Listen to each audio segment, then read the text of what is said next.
warahmatullahi taala wabarakatuh. Terima kasih pengurusi Ustaz Ahmad Rijal dan pihak Aulustia. Alhamdulillah pagi ini dapat kita sama-sama merenung bila nak mati kan. Harta pusaka cerita hal matilah. Kita faham cerita hal bagaimana kita harta yang kita tinggal atau harta yang bakal kita warisi. Sebab itu ilmu faraid ini adalah ilmu yang bersangkut paut dengan kehidupan dan kematian. Cukup penting ilmu ini. Kerana harta kita cari jerebu pun terdatang cari kan harta. Tapi bagaimana kita nak tinggal itu yang paling penting. Jadi itu pengenalan saya lah. Okay? Saya tak baca panjang je sebab pihak pengurusi tadi panjang lah lagi. Saya terus saja masuk. Nanti kata terus masuk ke Ustaz? Memang kan, memang kita nak kakak tak sempat. Okey. Berkaitan dengan ini berkaitan dengan pusaka Islam ni, kita kena ingat firman Allah Subhanahu taala dalam suratul Anbiya ayat 35. Okey. Kullu nafsin za'iqatul maut. Okay. Setiap jiwa yang bernyawa confirm mati. Apabila berlaku kematian, kebiasaannya ada harta lah yang ditinggalkan. Okay. Apabila bicara tentang pusaka memang ada harta lah. Okay. Jarang orang mati tak ada harta. Jangan kita ingat harta ni rumah tanah sahaja. Okay. Termasuklah harta pusaka itu selipar, kasut, baju semua sekali. Ramai yang silap faham. Dia ingat harta pusaka itu adalah harta yang besar-besar ni. Itu yang masalah. Kena ingat semua yang ditinggalkan oleh si mati yang ada nilai kehartaan itulah harta. Jadi silap fahamnya kita ingat set kayu gerah ayah bukan harta pusaka. Dia set peribadi dia kata. Jam tangan ayah bukan harta pusaka. Set peribadi. Kasut ayah bukan harta pusaka. Dia harta peribadi. Tidak ada harta peribadi orang itu dah mati. Mana ada peribadi lagi? Kalau peribadi orang kampus sekali dengan dia. Okey? Sebab semua yang ditinggal ada nilai harta-harta lah. Walaupun 20 sen. Sebab kena beli. Benda itu ada nilai. Yang kita kategorikan harta pusaka sekarang ni kita ingat tanah, rumah. Itu sahaja. Soal pembahagian kemudiannya nak faraid semua pun boleh, ataupun tahu hukum faraid tapi nak bahagi secara muafakat boleh. Yang masalah tak tahu hukum faraid tapi nak bagi muafakat, itu masalah. Okey? Kerana hukum Allah Ta'ala kita letak di belakang. Okey? Jadi masalah ramai yang buat persetujuan tanpa menyedari hukum faraid. Yang ini kita bimbang. Kita bimbang takut menyesal dan persetujuannya dengan cantik, dengan elok keluarga, akhirnya persetujuan itu mencetus perbalahan kemudian. Kerana dia menyesal, rupanya faraid dia dapat banyak. Dia rasa abang dia tipu dia, kakak dia tipu dia. Selepas harta dah bagi-bagi, dulu setuju elok, berpeluk cium. Ini yang kita tak nak, persetujuan tanpa ilmu. Yang itu kita nak elok. Sebab itu kita datang ni. Ramai orang duk setuju pakai setuju. Kalau orang Terengganu, saya orang Terengganu macam orang berharapan dia panggil. Setuju tak tanpa ada ilmu menyebabkan persetujuan mereka itu takutnya nanti dia menyesal. Sebab persetujuan dari dapat banyak, dia sanggup menerima sedikit, seolah bahagian dia hadiah kepada yang dapat sikit supaya dapat sama banyak. Itu hadiah, dapat pahala. Tetapi apabila dia menyesal, kemudian kita bimbang pahala itu padam. Silap aku beri hari itu. Rupanya ikut faraid ni anak lelaki dapat banyak rupanya. Tiba-tiba kakak ajak bagi sama banyak ni. 5 tahun lepas. Kebetulan ada kursus hari ni lah. Menyesallah aku beri. Bimbang pahala yang kita beri dulu, aku padam. Tak rugi ke setengah juta kita habis tu? Itu maksudnya. Kena faham ilmu dulu. Baru nak setuju lah. Barulah kalau saya panggilnya bottle in my heart lah setujuan tu. Ikhlas betul-betul setuju kerana kita letak ilmu itu mendasari persetujuan itu. Yang itu yang kita nak. Kan tak salah bagi ikut persetujuan. Tapi biarlah faraid kita. Okey, kalau ikut faraid sekian banyak kan, kita akan sampai nanti sekian banyak. Okey, saya setuju bagilah. Sama banyaklah kan, tak apa. Kakak pun sedar dia dapat sikit, tiba-tiba boleh sama banyak. Dia menghargai jasa adik dia. Adik pula sedar kakak dapat sikit, dia beri banyak. Dia berkorban untuk kakak dia. Itu baru betul. Barulah orang bangkit apa ke, hang ni tak tahu pusaka ke, tiba-tiba bagi kakak banyak. Tak apa, saya reda dah. Senang kita jawab. Kan hang tak tahu ke patut hang dapat banyak? Ya ke? Kakak kata tak ada pun. Ini yang masalah. Dua beradik dah bergaduh, awalnya berpeluk cium masa bahagia. Okay? Kita tak nak yang itu berlaku. Rugi kita. Berkorban tapi nampak pada dasarnya sekejap. Kita nak berpanjangan. Kemudian itu setakat itu saja tu. Belum anak ini dan anak ini ayah dia matikan, sepupu sepapak ni pula mengungkit-ungkit. Okay? Belum lagi tu. Tahu dua beradik. Kan? Yang ini ada anak, yang ini pun ada anak, sepupu lah. Yang ini mati nanti anak dia dapat, yang ini mati anak dia dapat. Yang ini kata maklum tu dulu duk tipu ayah kita. Nak kata apa pula? Itu maksudnya persetujuan yang dibuat tanpa ilmu, walaupun nampak indah tapi tidak berapa cantik. Itu maksudnya. Okey, jadi apabila berlaku kematian, maka kebiasaannya harta ada yang ditinggalkan. Jadi harta ini yang kita nak bincang, supaya harta yang ditinggalkan ini mengalir menjadi darah daging kita sebagai harta yang halal. Okay? Sebab halal dan haram ini ada dua bentuk, iaitu haram maknawi dan haram hissi. Haram dari sudut makna, dari sudut maknawi. Kan, dari sudut benda itu tak haram tapi guna tu kan. Pegang tak jawab soalan kan, makna. Kalau hissi itu senang, daging, anjing, babi dan sebagainya hissi lah. Itu tapi maknawi ni yang kita nak elok. Tapi kesannya sama. Kesannya sama. Sebab dia tak boleh semua kan. Sebab hadis Rasulullah sallallahu alaihi wasallam, kullu lahmun nabata bil haram fannaru aula bih atau kama qala. Setiap daging yang tumbuh daripada hasil yang haram, neraka layak bagi. Okey. Nauzubillah lah. Ayat ini kita nak elok kan? Okay. Kemudian apabila ada harta yang kita bimbang, firman Allah SWT dalam surah An-Nisa, surah orang perempuan. Okay? Surah An-Nisa, ya a'udzubillahi minasyaitonirrajim, ya ayyuhallazina amanu la ta'kulu amwalakum bainakum bil batil. Wahai orang-orang yang beriman. Apabila disebut wahai orang-orang yang beriman, kita kena yakin kita lah tu. Okay? Kan? Kita kena yakin kita lah tu. Kalau kita kata aku tak beriman mana ni, kita bimbang harta dia tidak dibahagikan ikut faraid, baitul mal ambil. Kerana kalau kita ragu tentang iman, maka kita terbimbang gelincir lah. Sebab iman tidak ada sedikit keraguan. Sebab tu ayat ni tuju terus, wahai orang-orang yang beriman. Kan, slow je, lembut je sebut kan. Kita kena yakin kita lah. Kita kata aku tak beriman mana, tak boleh. Sebab iman tidak ada keraguan. Kalau ada keraguan, makna keimanan kita tak gitu wasak lagi. Kena baiki. Kalau kata wahai orang-orang yang baik, aku tak berapa baik mana, aku boleh gagah, tak ada masalah. Tapi sebut wahai orang-orang yang beriman, kita kena yakin kita lah tu. Okay? Tak boleh kata orang orang sebelah aku kok, aku tak sangat, rosak ni. Sebab rukun iman itu tidak boleh ada sedikit keraguan padanya. Sebab keimanan itu adalah keyakinan. Okay? Sebab kita nak elok ayat ni, takut tak kena ada kita kan? Takut begitu. Sebab itu dituju tu.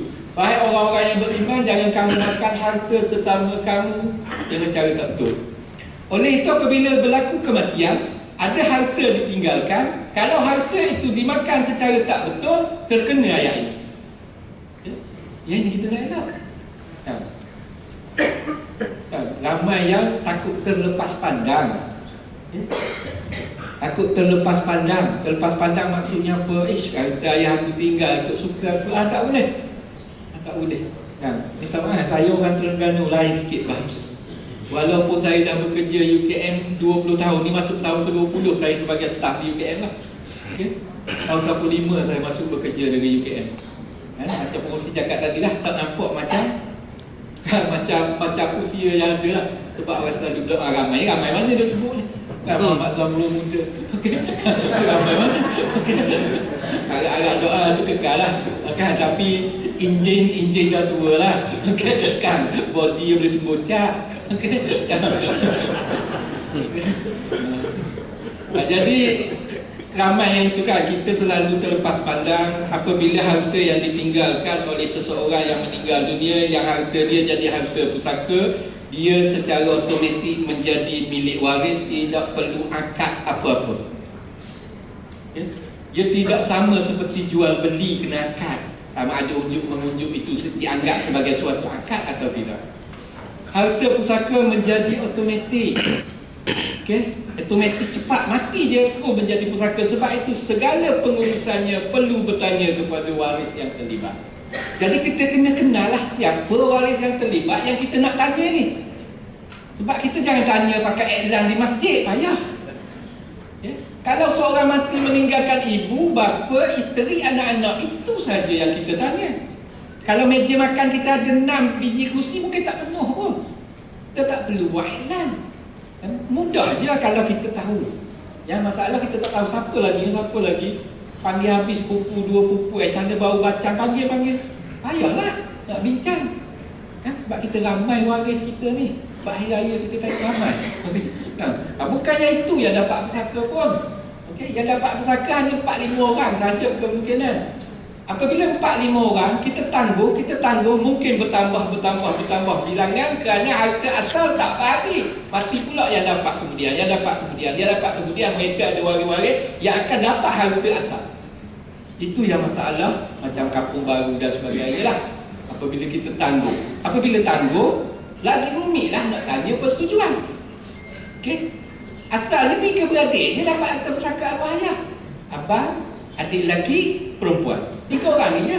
Tapi berpuluh tahun tangguh, abang dah meninggal, ada isteri 3 pula tu kan, contoh kan.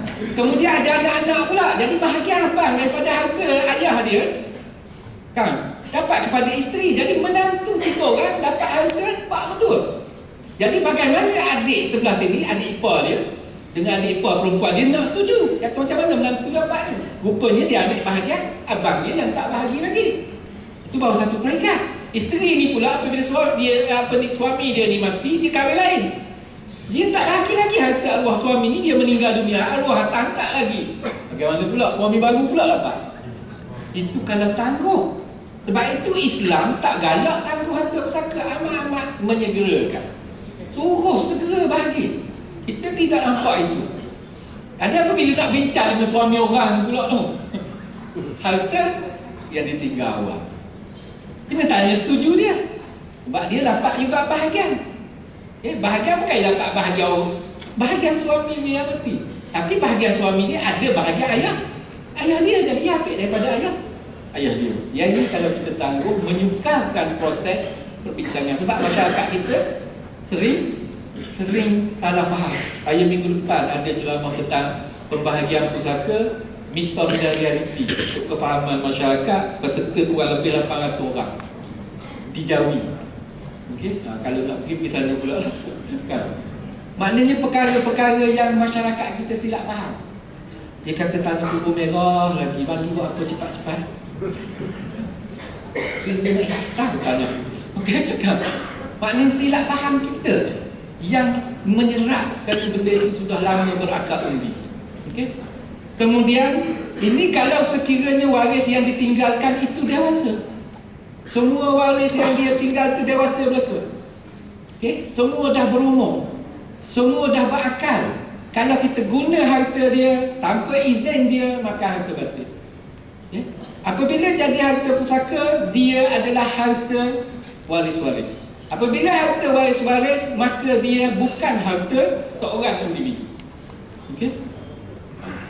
Sebab kita selalu kalau jumpa duit abang kita atas meja, kita tanya duit abang ke tertinggal. Tapi harta pusaka, kita tak tanya, bang saya nak guna dulu harta, tak ada. Ini yang masalah. Sedangkan hak abang ada di situ, hak adik ada di situ. Itulah masalah yang kita hadapi dalam konteks kita hari ini lah.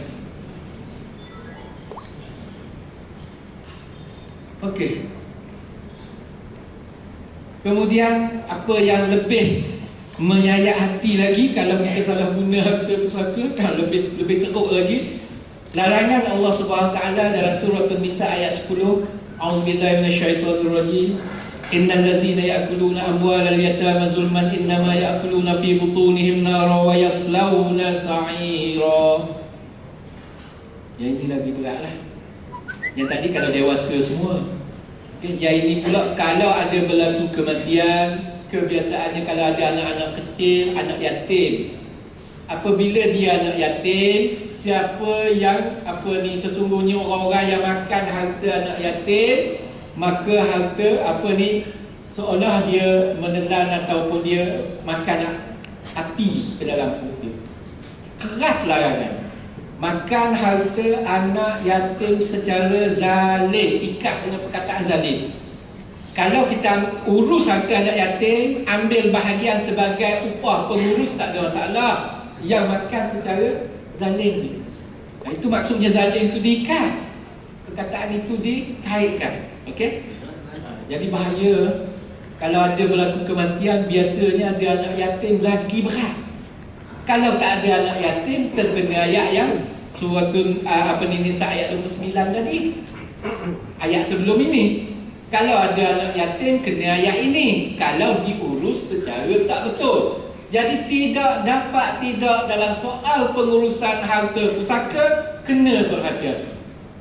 Okey? Kena bertindak mengikut lunas hukum syar'i.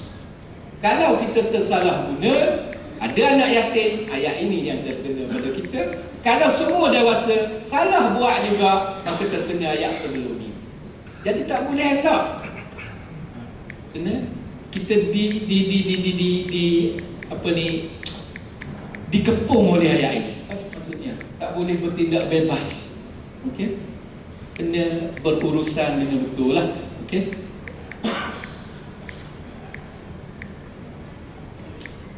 Okey, jadi ayat-ayat berkenaan di atas menceritakan tentang kepada kita peri pentingnya kita mengetahui tentang bagaimana kita membahagikan harta yang ditinggalkan. Okey? Jadi kita tak boleh elak benda ini. Dua ayat itu memberi peringatan kepada kita dalam soal pengurusan harta, terutamanya harta peninggalan. Saya tak nak baca ni. Hukum kita belajar faraid ni fardu kifayah ya. Okey? Kan, tapi membahagikannya adalah wajib. Okey? Bahagi harta ikut faraid wajib. Tapi Ustaz, bahagi yang Ustaz kata tadi, bahagi sukarela sama rata boleh selepas bahagi faraid. Tak faham tu dulu. Okey? Maksudnya boleh selepas tahu. Ingat, faraid adalah suatu ilmu yang menceritakan, yang membincangkan tentang apa itu harta pusaka, siapa waris yang layak, berapa mereka layak. Okay? Kemudian bahagi ikut kadar yang mereka layak bahagian. Dia tidak suruh ambillah bahagian yang layak, tak ada. Kan? Ambil itu terpulang. Oh, saya dapat 500,000 juta, tak apalah, saya nak ambil 200,000 je, tak ada masalah. Kan? Ikut faraid saya dapat 500,000 juta, dia kata. Tapi saya tak nak 500,000 juta, saya nak ambil 2,000. Tak ada masalah lah. Ambil tak ada masalah. Okey, mak ambil semualah, saya tak nak pun. Tak ada masalah. Yang masalahnya mak nak semua, kan tak ayah. Itu masalah. Okey. Itu masalah. Okay. Dia dah tahu hukum faraid dan sebagainya, tapi nak beri ke orang semua. Pasti dia tak ada masalah. Sebab belajar faraid untuk tahu apa harta pusaka, siapa waris, berapa mereka dapat. Dia tak ada lanjutan. Mesti ambil apa yang dia dapat, tak ada. Okey. Nak ambil boleh, tak nak ambil pun boleh selepas dia tahu bahagian. Itu yang kata persetujuan tu. Okey, saya dapat 2 ekar, adik dapat 1 ekar. Jom sekarang kita bagi sama banyaklah adik. Adik ambil 1,5 ekar, saya ambil 1,5 ekar. Tak ada masalah. Yang masalahnya, abang, kita bagi tu sama banyak. Bak apa sama banyak? Ayah besar masih hidup dulu. Bak besar ayah dia kan? Saya ni. Saya kata hebat pesan ayah dia kerana pesan ayah dia lebih hebat daripada pesanan Al-Quran. Hebat sangat kan ayah dia. Sehingga kena ikut hak ayah daripada ikut Al-Quran. Itu. Sebab Al-Quran kata lelaki dapat 2 bahagian. Tapi ayah belum mati, harta ayah ni tanah 3 ekar, kamu berdua, 2 beradik, lelaki dan perempuan, bagi semuanya. Ayat Al-Quran kata lizzakari mislu hazil unsayain. Itu saya kata tu hebat sangat ke pesan ayahnya, sehingga boleh batal hukum Al-Quran. Ramai orang kata tak betul. Iyalah, dah hukum Al-Quran kata itu hukum pusaka. Dahlah wasiat kepada waris tak boleh, dia buat je. Dari segi hukum pusaka tak boleh wasiat pada waris, kecuali waris lain setuju. Ramai kata Ustaz, tadi pesan mak saya Ustaz, dia kata pesan mak awak ni boleh batalkan hadis ke? Kan hadis Rasulullah larang kita buat wasiat kepada waris, kecuali waris lain setuju, boleh lah. Okay? Dah buat pun tak boleh, nak cari pahala kat mana? Dia kata tak boleh kan? Kita berdosa lah, mak kita berdosa, macam mana kita ikut hadis? Faham tak maksud saya ni? Sebab itu kefahaman barat itu. Sebab ramai yang duk buat kan, ramai yang duk buat kan, bila ayah mati nanti tanah ni abang long punya, rumah ni mak punya, tanda tangan peguam, 2 orang saksi, dokumen dan sebagainya. Dari segi hukum syarak asalnya la innallaha a'ta kullazi haqqin haqqahu fa'alla la wasiyata lil waris. Hadis Rasulullah atau kama qala. Jadi pesan dia itu dah bercanggah dengan hadis. Hadis kata Allah dah beri hak kepada mereka yang berhak, justru tak ada lagi wasiat kepada waris. Ada hadis berhenti di situ je. Sebab itu Al-Subki dan Al-Muzani mengatakan wasiat kepada waris batal sama sekali walaupun waris setuju. Ya? Tapi ada matan hadis yang lain, ia sambung illa an yu'zana aw yajuza warasa atau kama, kecuali waris lain setuju. Okay? Asal hukum tak sah dulu. Kalau waris lain setuju baru boleh jalan, sebab dah hak orang lain. Itu maksudnya. Bukan tak boleh, boleh, tapi kena tanya orang lain setuju tak? Ni orang lain kata saya tak setujulah kak, dia beri 2 orang je anak dia. Seorang yang tak beri, yang tak beri ni memang tak setujulah. Saya tak setuju, maka batal. Okay? Wasiat berkenaan. Yang ni setuju tak ayah beri? Setuju, tak apalah, itu kehendak ayah. Tak ada masalah. Okay? Tapi kalau yang ini tak setuju, 2 yang buat itu batal. Walaupun ada dokumen tulis dakwah emas sekalipun. Okay? Sebab tak boleh batal hukum syarak. Sebab ramai orang bangkitkan kepada saya, Ustaz, batal ke dia buat dokumen? Dah ada borang dah ni, dah ada surat dah ni, batal juga ke? Saya kata kalau bercanggah dengan hukum syarak, batal. Okay? Sebab kita tak faham pengurusan. Tapi dalam soal ibadat sembahyang banyak orang faham. Okay? Kan? Saya selalu kiyah begitu, yang mudah lah. Kalau kita solat, ambil wuduk, orang rakam wuduk kita itu masuk YouTube, cara wuduk terbaik. Ya? Kan? Kemudian cari sejadah yang bila kita beli di Turki 5 inci, hampa di depan.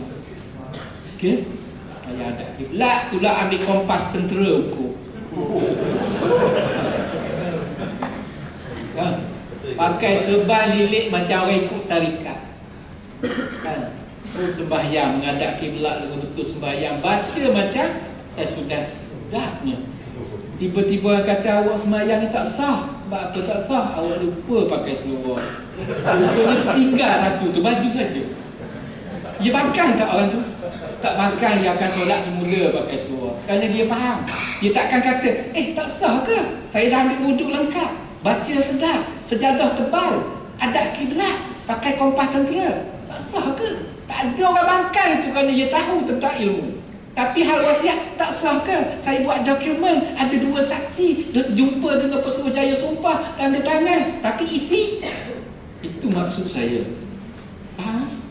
Tapi dia bangkit itu, tapi solat tadi tak soal pun, sebab dia faham. Mungkin? Jelas itu maksud saya. Biasanya cukup mudah, kerana ilmu sudah ada. Tapi yang buat dokumen itu, walaupun tu dia kata dia akan tanya macam-macam, tak sah ke? Saya ada dah saksi, tulis dakwah emas ni. Contoh. Kenapa tak bangkit? Kenapa itu ditanya? Sedangkan isi wasiat itu tidak ditanya. Samalah macam solat tadi. Orang itu tak akan kata, tak sah ke? Walaupun tu pakai seluar sikit sangat tu. Kan saya dah ada kiblat dah ni. Kompas tentera ni. Kan? jadah tebal ni, wuduk sempurna ni, baca sedap ni, tak sah juga ke? Nak ulang ke? Tak ada orang tanya. Dia faham? Itu maksud saya. Faham maksud dia? Dia nak suruh nampak supaya apabila benda tak betul, jangan banyak soal sangat. Nanti nampak sangat. Okay? Kalau tak betul, kita kata kena buat yang pujuk je, tak ada masalah. Nak bagi tahu dia kena tanya pihak yang terlibat. Bukan tu batak koyak, bukan. Dek, kan, rahilah hasrah ayah tak nak pujuk. Tak apalah dek, tak apalah, kakak dapat nanti kita kongsi-kongsi lah. Tak ada masalah. Kan kakak tahu adik pun ada hak, betul kan, tapi nampaknya senang bagi ingat nanti kan, pandangan maklum apa pula kan, maklum kata kan, pujuklah, pandai-pandai lah dia, keluarga dia kena hati budi keluarga dia lah. Itu maksudnya. Boleh pujuk, tapi kalau dia tak setuju, tak batal. Okey, tak setuju, tak batal. Okey, jadi ini antara punca lambat bahagilah, saya tak nak cerita panjang. Okey, punca lambat bahagi. Kita ada lebih kurang setengah jam lagi kan? Setengah jam je. Lebih kurang tu. Okey. Ini antara punca mengapa kita lambat bahagia tu satu. Kan, sikap masyarakat kita selalu suka bertangguh-tangguh. Kan? Saya bimbang disebabkan bertangguh-tangguh inilah kesannya berlaku. Kita tak nak mencari, kalau bahasa kasarnya, dosa kering lah. Kita tak nak itu berlaku dalam keadaan dosa kering. Maksud dosa kering maksudnya begini. Contoh, kita ada sawah ataupun ada kebun getah atau kebun kelapa sawit. Tak kira lah ada rumah dan sebagainya. Tetapi tak bahagi-bahagi sehingga benda itu terbiar. Kita bimbang itu berlaku. Apabila terbiar, kebun getah naik semak sama, kelapa sawit naik semak sama, rumah orang buat penggambaran cerita sikus. Faham maksud saya? Sehingga begitu menyebabkan jiran terpaksa pindah, menyebabkan kebun sebelah tidak boleh diusahakan. Kita bimbang kita mendapat dosa kering, itu saya kata. Pak Ali contoh, kebun dia ada sebelah kebun kita, tapi kebun yang arwah ayah kita tinggal di semak sama, dia nak menoreh pun tak berani. Tak saja ke cari yang mudah-mudah orang tinggal suruh manfaatkan? Itu yang saya bimbang, takut bertangguh. Orang ini kata kita senang saja jawab, ikut suka air lah, kebun air, kebun bapa air. Tapi air itu yang bayarnya ni, yang sebelah tu. Kan kita dah menyusahkan orang lain. Itu sawah bendang sama, sehinggalah sawah bendang berkenaan naik rumput panjang. Yang sebelah nak usaha tak boleh. Pesanlah ke keluarga, tolonglah jaga kebun ni, tolonglah jaga sawah ni. Pak Ali kalau ngakai tukang kebun sawah kami, Pak Ali susah pun. Kan kawan ni nak bercucuk tanam ataupun membuat bendang tak boleh, tikus selalu menyeberang. Saya bimbang cari dosa kering sahaja keluarga berkenaan. Bimbang itu. Dengan harta yang ditinggal supaya memakmurkan bumi Allah, kita cari susah. Okey? Ini yang masalah. Kita mudah aja jawab. Tapi jawapan kita itu kita perlu ingat, kiri kanan tetap ada yang mencatat. Okay? Yang itu. Tapi kita terlepas pandang lah. Jadi lah dengan betul lah. Okay? Kan? Masyarakat kita gitulah. Itu antara faktor-faktor yang tu. Kemudian mungkin tiada perancangan. Jadi kita dah tahu hukum faraid, di hujung kita berlaku macam mana, rancanglah harta. Nak bayangkan penting perancangan ini, Ibnu Umar dalam hadis Rasulullah mengatakan, lebih kurang maksudnya, tidak layak seseorang itu tidur 2 malam berturut-turut tanpa ada wasiat di sisinya. Maknanya berfikir tentang harta, apa nak buat 2 malam sekali. Okay? Faham tak maksud saya tu? Makna kena rancang. Tadi Nabi Umar kata, apa ni, Ibnu Umar, hadis yang diwayatkan oleh Ibnu Umar mengatakan tidak layak seorang muslim yang ada harta kemudian dia tidur 2 malam betul-betul tanpa ada wasiat di sisinya. Maknanya fikir soal harta tak salah. Bagaimana nak jadikan harta itu rancang maksudnya. Okay? Tak ada masalah. Jangan orang kata takut ada masalah, tak ada. Okey? Jadi dalam hati pun suruh berfikir nak buat apa harta kalau mati nanti macam mana jadi. Gajah. Dalam konteks hadis tu buat wasiat. Itu maksud wasiat kepada yang tak layak pusaka lah. Kita nak bantu siapa dengan harta kita. Hak pusaka ada dah, anak-anak dah dapat. Sekarang ni ada harta nak bantu siapa? Ada anak angkat ke? Kan ada apa ni, adik angkat ke? Contohlah. Okey. Dia ada pengetahuan ni biasalah. Rujuk orang sana. Kata saya pun tak tahu rujuk orang sini. Saya pun tak tahu. Dah tak tahu belakang biasa itulah. Ini maksudnya. Nak cari payah. Okey. Dalam konteks kita hari ini banyaklah. Okey. Dalam masyarakat kita banyaklah. Ramai dah. Kita boleh tuju ke mana-mana lah terpulang pada pihak berkenaan. Siapa yang boleh mengurus, kita boleh tu. Okey. Kan. Sebab itu masa hidup ini kena fikir kan siapa nak urus harta aku bila mati ya. Kan siapa yang layak ya. Itu perancangan maksudnya. Kan? Siapa yang boleh mengurus. Nak harap anak-anak aku rasanya tak tahu rancanglah. Itu maksudnya. Dah tahu pusaka itu boleh tahu lah. Okey. Kan nanti abang long seorang ambil dia nanti dia musuh. Tak boleh harap rasanya abang. Kita sendiri dah tahu keluarga kita kan. Canggihlah biar orang lain lalu nantilah. Buat surat wasiat ke, surat amanah, pemegang amanah ke. Kan, kalau kita yakin nak lantik syarikat lah. Nak lantik individu lah. Itu pula pada kita lah tu. Itu masa hidup, lepas kita tahu pengakhirannya. Sebab itu penting. Okey, kemudian bergantung pada pihak tertentu. Abang Long harap ke, Kak Ngah harap ke, maksud kat contoh macam-macam. Aku harap kamu tak boleh harap semua, tak boleh harap. Lalah, biar juga. Okey. Kemudian pertelingkah waris ni biasalah. Abang jangan usik tanah tu tau. Jangan usik, dia kata payahlah gitu kan. Kalau abang usik siap. Lalah biar. Okey. Ini. Kemudian tamak dan pentingkan diri sendiri kan. Abang dia duduk dah usaha tanah ayah dia. Sayang nak suruh balik tu. Ayah kata Abang Long, daripada Abang Long duduk tak tahu kerja apa tu, pergi bercucuk tanah kat kebun ayah tu. Tanah ayah. Hasil ambil lah kat Abang Long. Dia tak beri tanah tu, suruh ambil hasil je. Tiba-tiba ayah meninggal. Sanggup ke Abang Long berkorban nak kata kat ini harta pusaka arwah ayah, kita bahagi? Sanggup ke? Itu yang masalah. Tak sanggup, dia kata dah 5 tahun dia dah bercucuk tanam. Tiba-tiba ayah dia meninggal. Jadi Abang Long kalau nak tanya ayah lah, ayah tanah ni bagi kat Abang Long boleh tak? Kan? Kena pujuk lah. Dan ayah dia rasa elok dah bagilah kat Abang Long. Contoh, buat pemberian masa hidup. Okey, kemudian tiada perancangan. Kemudian ini kesan-kesan yang kita bimbang makan harta ataupun pegang harta yang orang tak halal, tak redha dia pegang.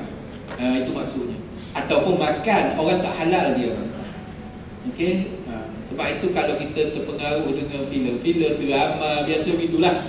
Kan? Dia kata, habis ustaz tu kata boleh. Ustaz mana kata boleh? Dalam drama saya tengok semalam. Dah masuklah tu. Saya tanya dia waktu itu dalam drama. Ustaz yang dalam drama tu pakai jubah. Kopiah putih. Baru. Memanglah kan hitam pakai jubah. Baru tak basuh lagi pun beli. Ramai yang berfikiran begitu. Jadi tak kena ustaz tu pesan kalau mak nak beri belaka lah. Dia kata, kan ustaz lah drama TV. Ya ini yang masalah. Kita dah terkesannya. Sedih kita tengok, menangis. Kan kita bimbang. Okey. Jadi kita bimbang inilah. Kalau ada hutang si mati, bimbang tak dijelaskan. Walaupun urus jenazahnya cukup cantik, alhamdulillah, kerana dia bagi hadir kusuk-kusuk pengurusan jenazah, anak-anak semua urus sendiri jenazah ayah. Cantik, alhamdulillah, bagus. Ini yang terbaik. Tetapi selepas kebumikan hutang ayah tidak dijelaskan. Okey.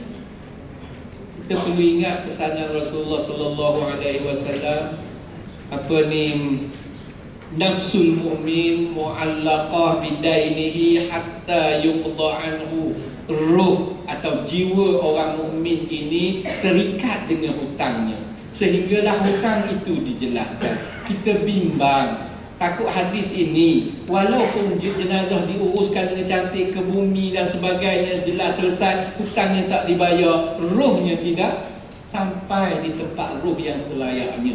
Kerana hutangnya kita tak jelaskan menjadi peranan dan tanggungjawab waris. Kita kata kat uruhan tu. Iaitu yang kita bimbang kerana tidak ada kesinambungan. Okay? Bahaya. Sebab itu kita bimbang hutang tak dijelas, kita bimbang rohnya tidak sampai tempat yang nak ditujui. Kerana ada di Rasulullah mengatakan nafsul mukmin, jiwa orang Islam ini terikat dengan hutangnya sehingga hutang itu dijelaskan. Jadi kalaulah sengaja tidak dijelaskan, ini yang masalah. Tapi kalau ada hutang kita tak tahu, yang ada hutang kita tak bayar, nak bayar macam mana kita tak tahu, itu cerita lain. Itu cerita lain. Yang tahu dah tak bayar kerana sayangkan harta, kerana dia ingat harta itu harta dia punya dan sebagainya. Kita bimbang yang itulah. Okey, kalau kita tangguh lagi. Okey, apa yang dimaksudkan dengan ilmu faraid saya dah jelas tadi. Okey, iaitu suatu ilmu yang berkaitan dengan harta pusaka. Okey, yang berkaitan dengan pembahagian harta pusaka. Okey. Kemudian rumusannya dalam belajar ilmu faraid ini kita belajar 3 ilmu kombinasi. Yang pertama kita panggil ilmu nasab. Kita tahu ini anak, ini ke ibu, ini pangkatnya, kita tahu.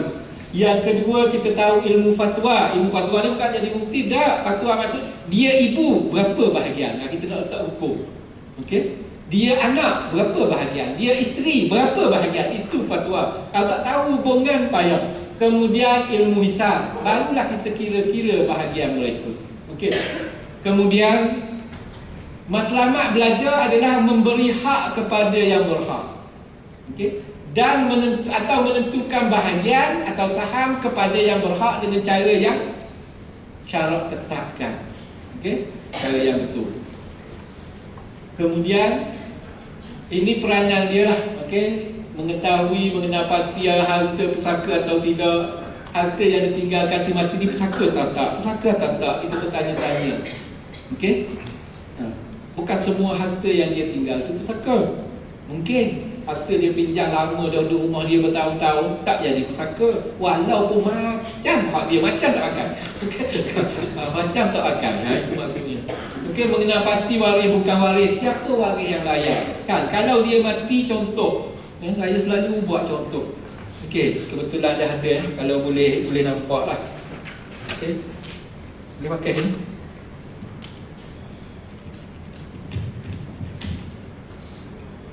Okey, ni si mati ya. Satu McDonald tu bukan. Okay. Ni si mati ya. Okey, si mati dia ada isteri. Okey, isteri saya tambah T lah. Takut orang tangkap nanti IS kan. Okey. Okey, isteri. Okey, dia tinggal isteri. Okey, dia ada anak lelaki, anak perempuan. Contoh. Okey. Dia masih lagi ada ibu, masih lagi ada bapa. Adik-beradik ramai. Okey, letaklah tuan-tuan dan puan-puan, letaklah nama apa pun yang nak diberi adalah mengikut jantina, bukan mengikut nama. Panjang pun nama dia harta pusaka, itu juga dia dapat. Okey. Dia kata panjang namanya tak dapat banyak ke? Tak ada. Okey, tetap dapat bahagian itu juga jantina. Sebab tu saya kata tuan-tuan dan puan-puan, letaklah nama apa pun. Kalau pangkat dia lelaki, nasabah lelaki lah. Oleh itu, kan, yang ini dah kahwin, ni isteri dia ni. Perempuan ni isteri dia, ada anak-anak. Yang ini dah kahwin ni, lelaki ni suami dia menantu, dah ada 3 menantu si mati ni. Okey, ada anak masing-masing ni. Okey, ada anak masing-masing. Okey, ni sepupu lah hubungannya. Dengan si mati adalah cucu. Ramai yang layak dapat pusaka hanya yang ini, yang ini, yang ini, yang ini, yang ini, yang ini. Okey. Maka nak bincang pusaka adalah bincang dengan orang ini, orang ini, orang ini, orang ini, orang ini, orang ini. Berapa orang tu? 6 orang tu je. Yang ini tak perlu panggil. Tak perlu. Yang ini tak perlu hadir. Yang ini tak perlu hadir dalam bincang. Kalau hadir menyusahkan je. Itu pusaka. Bayangkan kalau ayah dia pula meninggal, yang ini pula nak campur tangan, dia marah tak? Keluarga dia sama je. Dia pandai pula marah tapi nak ada. Contoh, barang-barang peribadi ayah ni kata ada set kayu golf. Orang Putrajaya kaya kan? Ada set kayu golf 3-4 ribu tu, 5-6 ribu tu. Kan? Mereka pun bincang.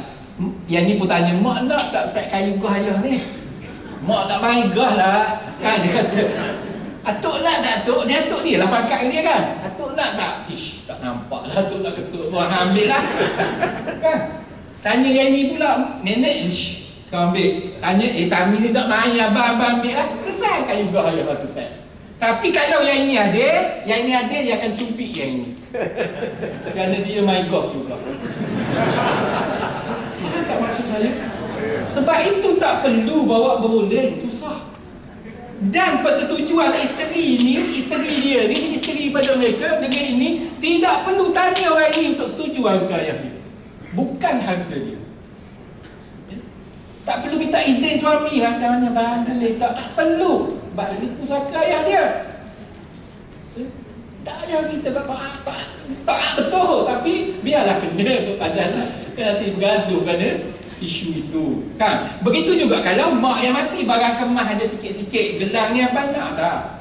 Abang tak nak lah, abang tak pakai. Cuba bawa isteri dia. Itu saya kata nak bincang tu biar kita tahu siapa waris dan siapa yang kita nak bincang. Supaya perbincangan kita itu betul-betul menusuk atau betul-betul berlaku. Barulah orang lain masuk. Kita dah tahu, kita setuju, kita dah tahu kita ada bahagian, tapi kita tak nak. Orang kata apa pun kita tak tahu dah kan. Ni kan, kalau bahasa Terengganu kata bodoh lah ni tak nak. Biarlah, kan sudah habis cerita. Dah kita tahu. Kalau kita tak tahu apa hang kata begitu? Yelah hang kata pak. Ya ke? Kan itu kayu golf kan? Saya tak tidak main. Cuba jual. Dapat 5,000. Kalau dapat 5,000, yang ini dapat bahagian, dapat bahagian. Itu maksudnya. Kalau kita tahu, senang. Orang nak kata apa pun tak ada masalah. Kerana kita dah sedar. Aku kita kata tak tahu je. Oh, itu barang peribadi lelaki, serahkan lelaki lah. Kalau kain plekat 7,000, kan 10,000 ke jenis kain ni kan. Mahal tu. Cuba tolak ke bandar lagu berapa. Boleh bagi. Itu kalau selai, bayangkan 10 helai. Kasut pula kalau sepasang, bayangkan 3 pasang. Okay? Semuanya ada nilai. Tetapi oleh kerana kita tidak berkira dengan anak beranak atas dasar bahawa kita tahu kita ada bahagian, tapi kita serah kat dia, tak ada masalah. Semua tak nak ambil apa kita barang-barang ayah kita hadiah kepada rumah anak yatim lah nak. Setuju tak Nek? Setuju tak Tok? Setuju tak Dek? Setuju tak Dek? Setuju. Setuju tak Mak? Mak tak ada masalah, kita niat pahala kat dia. Semua boleh serah. Itu yang naknya. Yang tak naknya, okey, barang-barang ayah ni, yang lelaki ni, set-set ni orang lain tak boleh ambil, tu tak payahlah. Sebab aku nak buat apa, saya nak seorang. Itu tak boleh. Beza tu. Ya? Jadi kita boleh faham lah. Kita bimbang takut guna, kita cara tak sebenarnya. Okey, jadi faedah-faedahnya supaya kita tak, yang paling besar lah macam saya cakap tadi lah, kita nak hindar daripada kita mengguna, memakai dan memakan harta berkenaan dengan cara tak betul. Itu antara yang paling besar. Kita nak elak perkara ini berlaku dalam lingkungan keluarga kita, yang akhirnya harta yang kita ambil cara tak betul daripada awal itu akan diwarisi pula oleh anak-anak. Dan seterusnya kalau kekal benda itu tak habis pada tangan kita. Okey? Okey. Kemudian kalau tanya kan? Boleh? Tanya. Boleh tanya. Ya. Tak dapat. Ada anak lelaki je adik-adik tak dapat. Okey, maksudnya dalam kes itu atuk dengan adik-beradik kepada suami yang meninggal tu, lelaki yang meninggal tu ramai. Yang ini tentera pakat tu semalam baru hantar dalam gambar Facebook pegang S16. Nak bagi tahunya garang-garang pak-pak saudara tu. Yang anak lelaki tak dapat. Apa tak lagi yang lembek-lembek. Faham tak maksud saya ni? Nak bagi tahunya dengan kehadiran anak lelaki ini, yang ini tak kira pangkat apa, semua tak dapat harta pusaka kerana ada anak lelaki ini, walaupun anak lelaki ini baru umur 3 hari, baru bersalin hari ini. Yang ini ni hebat ni. Kan yang ini parachute terjun 3 kaki baru buka payung. Nak bagi tahu hebat-hebat mereka tak dapat pusaka. Sebab pusaka bukan ukuran kehebatan. Dia adalah hak yang dianugerahkan oleh Allah SWT. Sebab kita takut, pak saudara kata apa nanti. Bukan, pak saudara ni faham lah. Kita maksudnya kalau ada ilmu dah senang. Dan yang urus harta dia nanti mungkin pak saudara itulah, ataupun ibu boleh. Okey. Tapi yang layaknya adalah pak saudara mereka lah. Kalau yang ini kecil-kecil pengurusan. Kalau tak buat pelantikan, kalau buat pelantikan orang yang ayah dia lantik, siapa nak urus harta anak dia lepas hati dia? Boleh. Okey. Ya. Tak ada anak lelaki barulah. Ibu bapa ada juga? Tak ada. Tak ada. Kalau ada ibu bapa, adik-beradik tak apa. Kalau ibu tak apa, bapa. Kalau tak ada bapa, anak lelaki tak ada. Katakanlah si mati tinggal perempuan belaka. Kan? Ibu ada, bapa dah mati. Dah tak ada ni maksudnya mati ya. Bukan anak pula bentang ni. Maksud dah mati. Dah mati sebelum dia. Maksud masa dia mati, ayah dia dah tak ada. Itu maksudnya. Okey? Bukan ayah dia tak ada selepas dia mati. Itu lain. Ayah dia mati kemudian. Ayah dia ada dulu. Itu lain. Sebab itu kalau kita tangguh, keliru dah kita. Siapa mati dulu ni, siapa tak ingat. Penting lagi dulu. Kan? Dah 15 tahun tangguh. Kan? Yang ini mati 2000, apa ni 2000, yang ni mati 2015, yang mati 2015 dapat. Ada pun tak bagi harta dia. Okey. Kalau yang ini tak ada, adik-beradik dia ni akan dapat. Okey, anak lelaki tak ada, yang ini adik-beradik akan dapat. Tapi kalau bapa ini ada, okey, maka semua ini tak dapat harta pusaka. Okey, tunggu ayah matilah, kamu jadi anak dia, kamu dapat lah. Kan? Takkan nak ambil dah masa ni. Okay? Kalau ambil dah masa ni, sikitlah bahagian isteri, bahagian anak-anak perempuan. Itu hikmah tu, mengalir tu. Okey, supaya apabila harta ini, harta yang ni meninggal, adik-beradik tak dapat, walaupun adik-beradik ni yang menjaga dia. Okey, contoh, harta dia diberi kepada bapa dia. Okay. Bapa dia belanja habis, tak ada harapan ayah ini. Itu maksudnya. Dia doa-doa bapa dia. Kalau dia masih hidup, dah tahu dah ini penting pusaka. Dia ni masih hidup. Ayah ni dulu dah bercerai ni. Ayah dia dah bercerai, mak dia duduk dengan mak dia. Dia tahu pusaka ayah dia dapat. Okay. Pangkat ayah dapat harta pusaka, bukan pangkat ayah yang jaga, tak ada.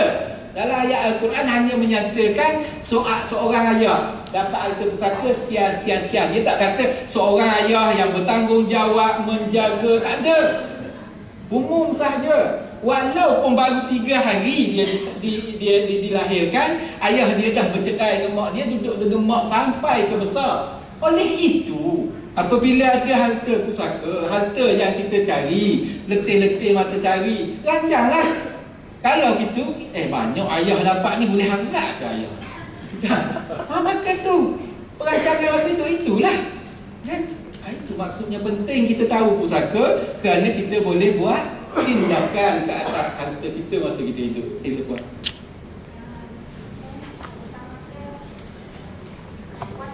Ya. Ya.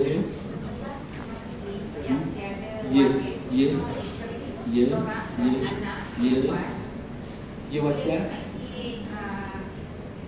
Wasiat tu ada mendapat tanda tangan daripada Ya. semua Baik. waris yang ada, tidak akan dilanjut. Tidak akan dicabar. Okey. Itu yang kedua pakai. Dalam mazhab Syafi'i yang berlaku di Malaysia, persetujuan terhadap sesuatu wasiat berlaku selepas mati. Persetujuan semasa hidup tidak diambil kira. Kena tanya balik setuju atau tidak lepas mati, kerana persetujuan masa hidup mungkin 10 tahun, 20 tahun, 30 tahun sebelum kematian, apa-apa hal boleh berlaku dalam masa berkenaan. Sedangkan wasiat yang nak dilaksanakan adalah selepas berlaku kematian. Apabila kita setuju benda yang tak berlaku lagi, maka kita setuju benda yang tak berlaku lagi. Kan contohnya kita nak kahwin minggu depan ni.